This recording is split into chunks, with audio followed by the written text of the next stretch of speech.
ہوتے ہو؟ کیا تمہاری سے عزت بڑھتی ہے؟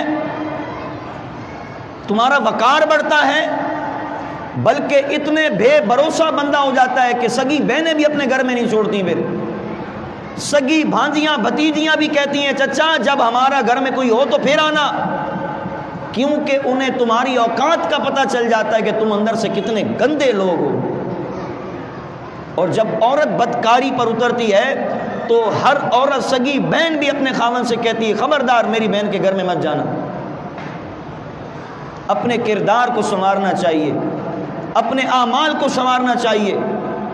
گھر میں بیویوں کو جوتی کی نوک پر رکھا ہے اور باہر لوگوں کے سامنے بڑے سخی لجپال بنے پھرتے ہیں۔ جس نے 2 بیویاں رکھی ہیں 3 رکھی ہیں ان میں اگر عدل نہیں کرے گا، یعنی ایک کو خرچہ پورا دے دوسرے کو نہیں دے، ایک کو کہے تو میرے گھر میں رہے دوسرے کو کہے تو ماں کے گھر میں رہے، ایک کے بچوں پر محنت ہوتی ہے دوسرے کے بچوں پر نہیں ہوتی، تو یاد رکھیں یہاں تو جو عیاشیاں آپ کر رہے ہیں قیامت کے اندر محبوب نے فرمایا اس کا ایک دھڑ گرا ہوا ہوگا اگر اس نے ایک بیوی کا حق بھی کھایا۔ اور جس کی ہوئی ایک بیوی اور روز حق کھاتا ہو، اگر بیوی بیمار ہو جائے تو کیا علاج کرنا شوہر کی ذمہ داری نہیں ہے؟ اگر بیوی گھر میں پریشان ہے تو کیا اس کو گھر لے کر کے دینا شوہر کی ذمہ داری نہیں ہے؟ دنیا کا کون سا کام ہے جو آدمی نہیں کر سکتا ہے؟ لیکن ہاں اگر کسی نے نیت ہی یہ کی ہو کہ تجھے اذیت دینی ہے تو یہ اذیت کے دن بھی ختم ہو جاتے ہیں، لیکن وہاں جو لکھائی رائٹ وائٹ ہے نا، جب یہ لفافے حشر میں کھلیں گے تو حساب بڑا سخت ہوگا۔ حضرات گرامی، مرد کی ذمہ داری ہے کہ زیادتی سے اجتناب کرے، لوگوں کے سامنے بے عزت نہ کرے، اور چھوٹی چھوٹی باتوں پر ساس تانے دیتی ہے، سسر تانے دیتا ہے، نندیں تانے دیتی ہیں، اور خصوصاً اس وقت جب لڑکی پیدا ہو جاتی ہے۔ ایک بیٹی پیدا ہو جاتی ہے کہتے ہیں دیکھو پھر بیٹی پیدا کر دی، دوسری بیٹی پیدا ہو جاتی ہے کہتے ہیں دیکھو دوسری بھی بیٹی پیدا کر دی، اور جب تیسری بیٹی پیدا ہوتی ہے تو وہ کہتے ہیں کہ یہ ہے ہی منحوس اس لیے کہ بیٹیاں پیدا کر رہی ہے۔ یہ کس نے کہا؟ یہ ساس نے کہا۔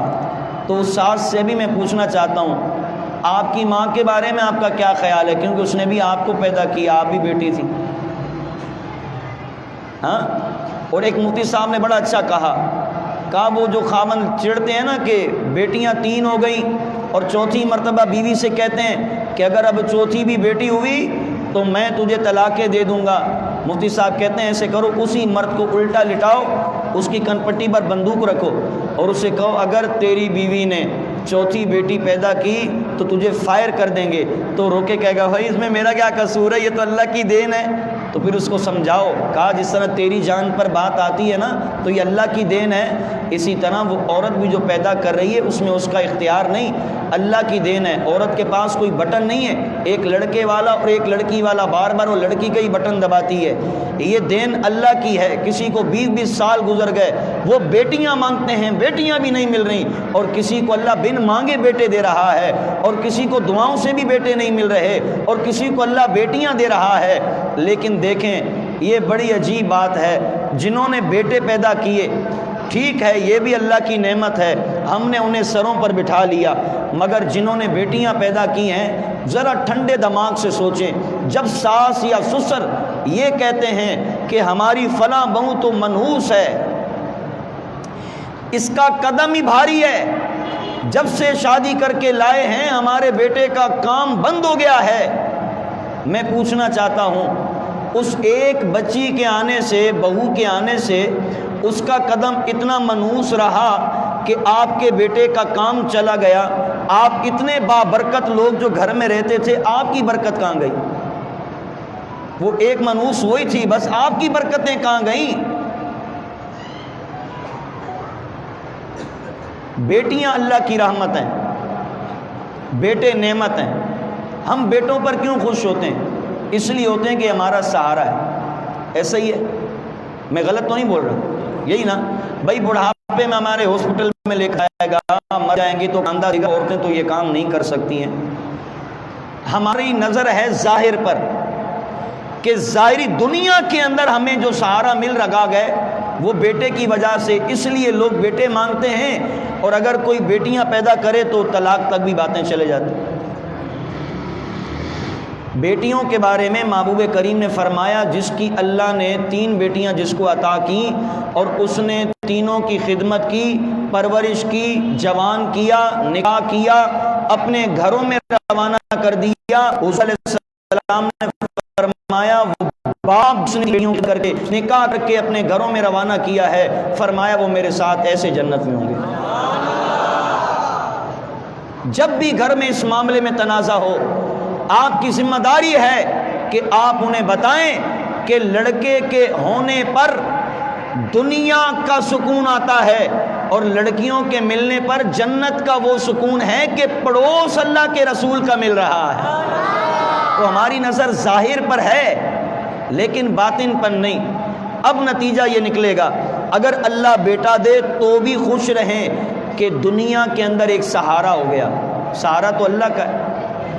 اگر کسی کے بیٹے نہیں بھی ہیں نا، اگر وہ بھانجے بھتیجے کو بھی اولاد سمجھتا ہے تو وہ بھی کام آ جاتے ہیں۔ ہم جب کسی کو اپنا سمجھیں گے تو کوئی ہمیں اپنا سمجھے گا۔ ایسے لوگ بھی ہم نے مرتے دیکھے ہیں جن کا پورے کراچی میں کوئی رشتہ دار نہیں تھا، مگر جنازے کو کاندھا دینے کے لیے کسی کو جگہ بھی نہیں ملتی تھی۔ جب ہم کسی کو اپنا بنائیں گے تو ہمارے سر پر کھڑے ہونے والے بھی بہت ہوں گے۔ اور کئی بیٹے ایسے ہوتے ہیں کہ باپ مر رہا ہوتا ہے، بیٹا کہتا ہے میرے پاس ٹائم نہیں ہے۔ یہ ظاہری اسباب ہیں۔ ایک بندہ ذہنی طور پر سوچتا ہے، لیکن صرف بیٹیوں کے پیدا ہونے پر بہو کو طنز کرنا، طعنہ کرنا، یہ انسانیت نہیں۔ اس لیے کہ بیٹیاں بھی اللہ کی رحمت ہیں، اور ساس جو اعتراض کر رہی ہے وہ بھی کسی کی بیٹی ہے۔ تو ایسا نہ کریں کہ اللہ ناراض ہو جائے، کیونکہ بیٹیوں پر بھی اللہ نے انعامات کا تذکرہ فرمایا۔ آخری بات جو مرد کی ذمہ داری ہے وہ یہ ہے کہ اسے اس کی ماں، باپ اور بھائیوں کا نام لے کر طعنے نہ دے، اس کا دل نہ دکھائے، اس لیے کہ جب وہ نکاح کر کے آپ کے گھر میں آ گئی، اب اس کا پیچھے سے اتنا تعلق نہیں رہا، اب جو ہیں وہ خاوند ہے۔ لیکن اگر خاوند بھی بار بار اسے ماں اور بھائی کی دھمکیاں دے یا اس کے بھائیوں کا طعنہ دے تو یقیناً دل دکھتا ہے۔ یہ تمام چیزیں وہ ذکر کی ہیں جو انسان کی زندگی میں جینے کے لیے ضروری پہلو ہیں، اور جب آپ اپنا حق ادا کریں گے یقیناً آگے سے آپ کو رسپانس بھی اچھا ملے گا۔ اور جب دونوں میاں بیوی آپس میں شیر و شکر کی طرح پیار اور محبت کے ساتھ رہیں گے تو باہر سے کسی بھی آنے والے کو شرارت کرنے سے کوئی فائدہ نہیں ہوگا۔ وہ جو خالائیں آتی ہیں اور گھر میں آگ لگا کر چلے جاتی ہیں، 2 منٹ میں کہا جب آئی تھیں تو ماحول پرامن تھا، جب گئیں تو آگ لگا کے گئیں۔ بیوی سے اس کی کہہ دیا ارے ہمارے شوہر تو ہمیں بھائی ہاتھوں میں کھلاتے ہیں، ہم تو یہاں بھی گئے تھے، وہاں بھی گئے تھے، یہ بھی پہنا وہ بھی پہنا۔ ہاں جی، اب کام سے جب خاوند آیا تو عورت گلاس رکھتی ہے تو ٹیبل پورا ہلتا ہے، کپڑے رکھتی ہے تو پورا ہینگر نیچے گر رہا ہے، پانی کا نل کھولا تو بالٹی سے پانی گر رہا ہے، نل بند نہیں کیا، بھائی کیا ہو گیا، صبح تو ٹھیک تھی۔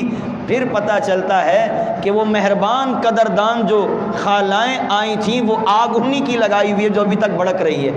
تو کسی پر کان نہیں دھرنا چاہیے۔ آپ کا گھر، آپ کا شوہر، آپ کے بچے، آپ کا مال، آپ کی عزت ہے۔ جب گھر اجڑ جاتے ہیں تو کوئی ساتھ نہیں دیتا۔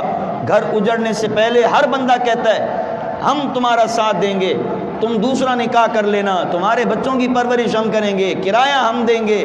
اور جب گھر ٹوٹ جاتا ہے پھر کوئی بھی ساتھ نہیں دیتا۔ پھر وہی خالائیں آ کر کہتی ہیں بھائی بہاریں تو شوہر سے ہوتی ہیں، شوہر کے بغیر تو عورت کی کوئی زندگی نہیں۔ تو یہی بات آپ نے پہلے کی ہوتی تو کئی گھر اجڑنے سے بچ جاتے۔ تو ایسی جو تیلی لگانے والے کام ہوتے ہیں نا، عورتوں کے ہوتے ہیں یہ، لیکن کچھ مرد بھی عورتوں والی صلاحیت رکھتے ہیں، وہ بھی تیلیاں لگاتے ہیں۔ تو ایسا نہیں کرنا چاہیے۔ آپ کے گھر میں اللہ نے جو آپ کو دیا ہے تو آپ اس پر اللہ کا شکر ادا کریں، کسی کو بتا کر اس کے گھر میں آگ نہ لگائیں جب کہ آپ کو علم ہو کہ وہ اس استطاعت کا نہیں، وہ میری طاقت میرے مقابلے کا نہیں، وہ ان چیزوں کو پورا نہیں کر سکتا، تو کسی کی دل آزاری نہیں کرنی چاہیے۔ محبوب نے تو یہاں تک بھی کہا ہے کہ اگر پڑوسی بھی کوئی ایسی چیز لاتا ہے جو اپنے پڑوسی کو نہیں دے سکتا تو وہ اپنے گھر میں بچوں کو کھلائے تاکہ پڑوسیوں کی دل آزاری نہ ہو۔ تو ہمارے کسی عمل کبھی سے کسی کا گھر ٹوٹ جائے تو یقیناً یہ عمل اچھا نہیں ہے۔ رب کائنات ہمیں اپنے حقوق کو سمجھنے کی اور اپنے حق ادا کرنے کی توفیق